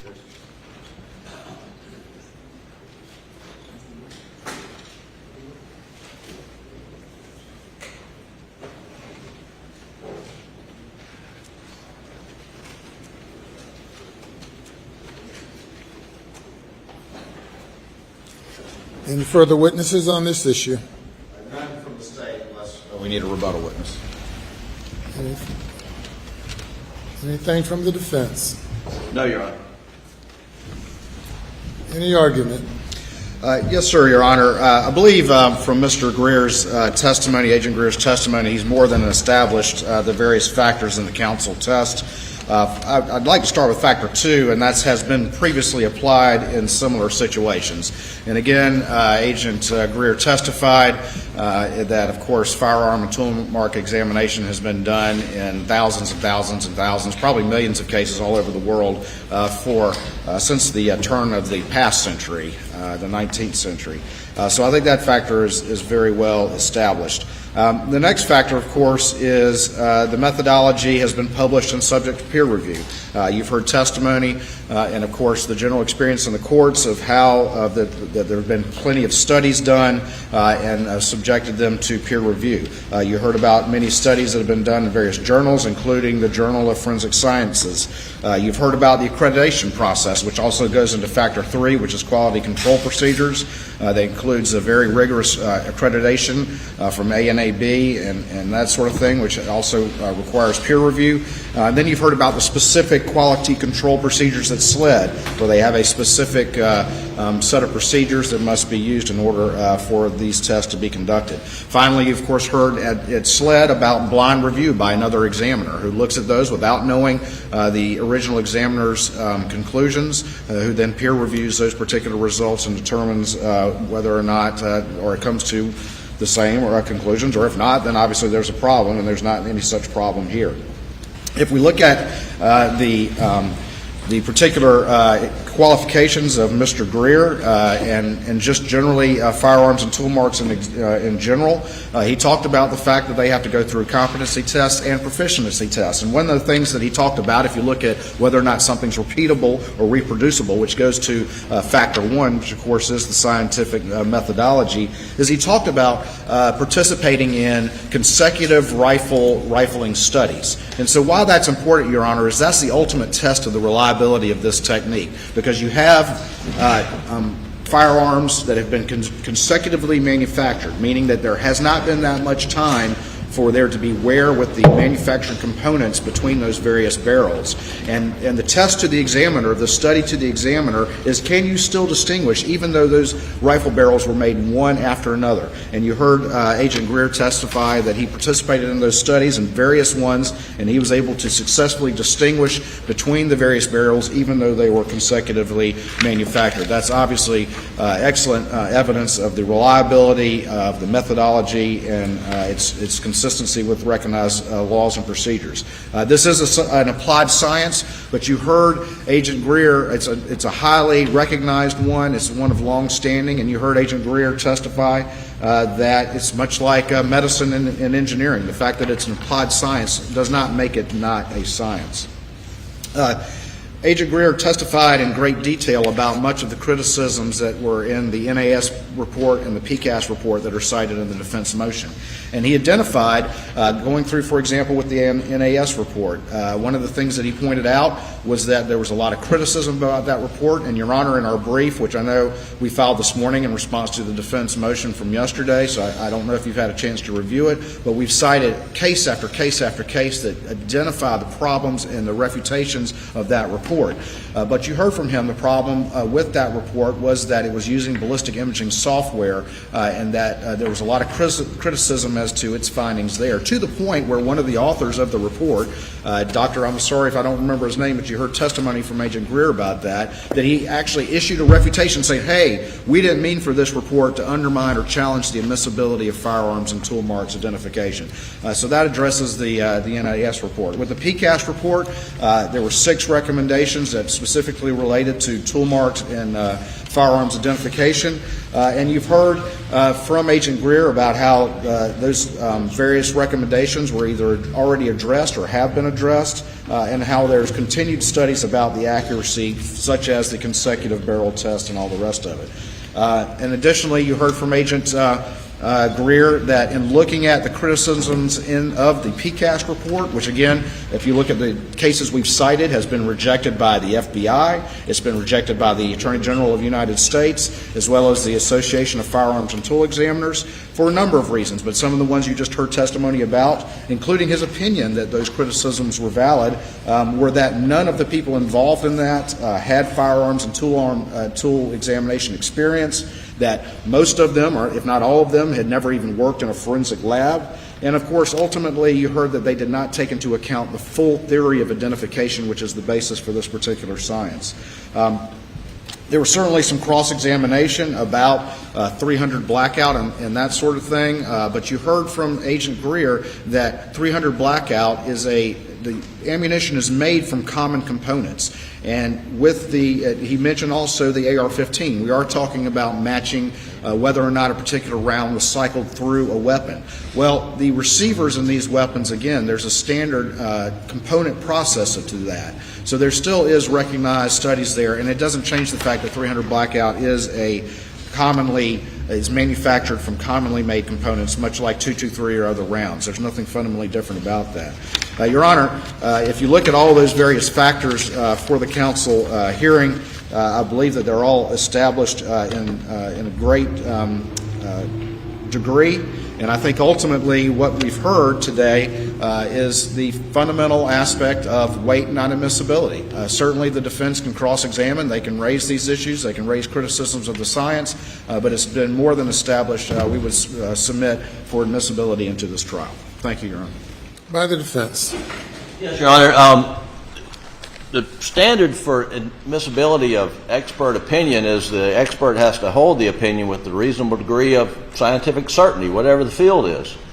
Mr. Greer, Agent Greer, was unable to testify. He would not testify that he held his opinion to a reasonable degree of certainty. And he had to concede that there are no studies to support his opinion that even AR-15 or 300 blackout, the mechanisms that he relied upon, that they were uniqueness. And so those are, the case law that we rely upon, addresses that, particularly when it gets to the level of certainty of the expert, to say it came from this particular weapon.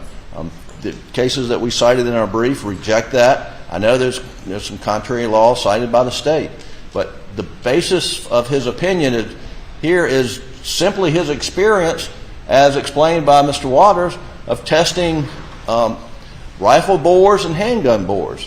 And we are not talking about markings on a projectile that went through a rifle or handgun bore. We're talking about ejector marks from when a bullet or shell casing is ejected from a weapon. And that is a bridge too far. Thank you.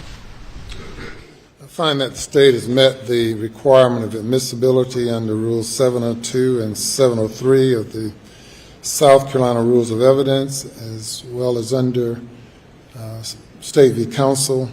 I find that the evidence proposed will assist the jury in understanding an issue in the case.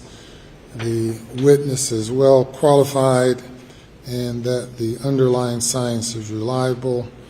The matters at issue involving this witness will be matters for cross-examination and for the jury to determine its weight.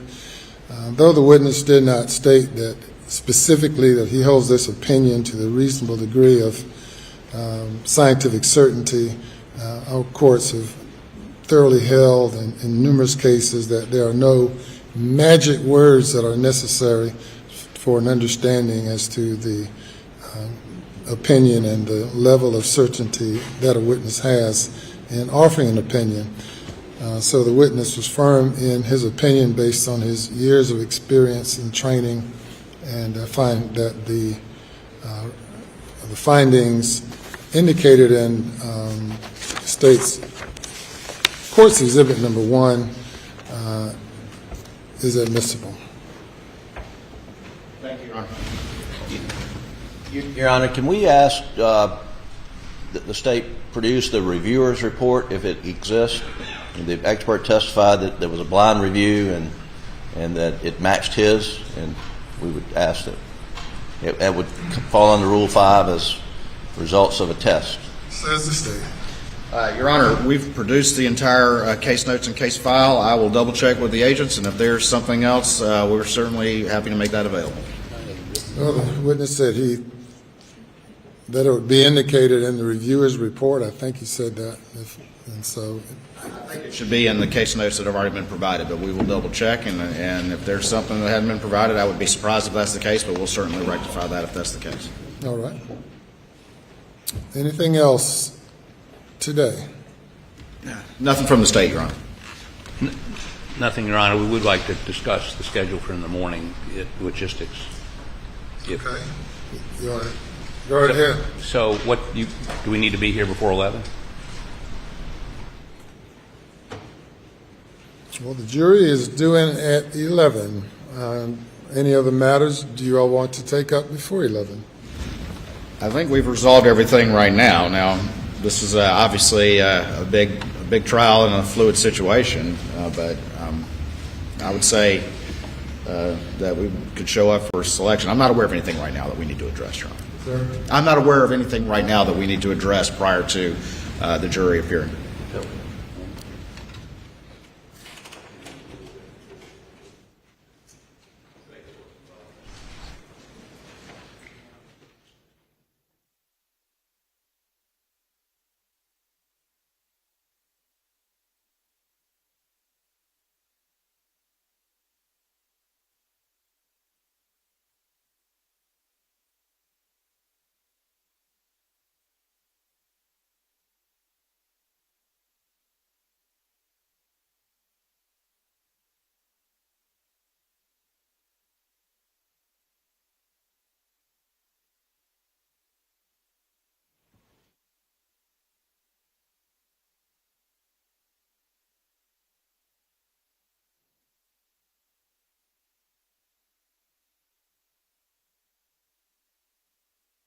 I don't think we have anything to deal with before 11 o'clock tomorrow morning. All right, when the jury arrives at 11, the clerk will have to go through this process of scanning them in order to compile a list for us. I'm not sure how long that process will take. How long do you think it will? We've asked them to be here by 10:45. Okay. So if that happens, we should be ready to go by 11. Okay. She said that if the jurors are timely in getting here by 10:45, as she requests them, they should have them scanned and the list prepared by 11. So we'll see you all tomorrow at 11. Court will be in recess until 11 tomorrow.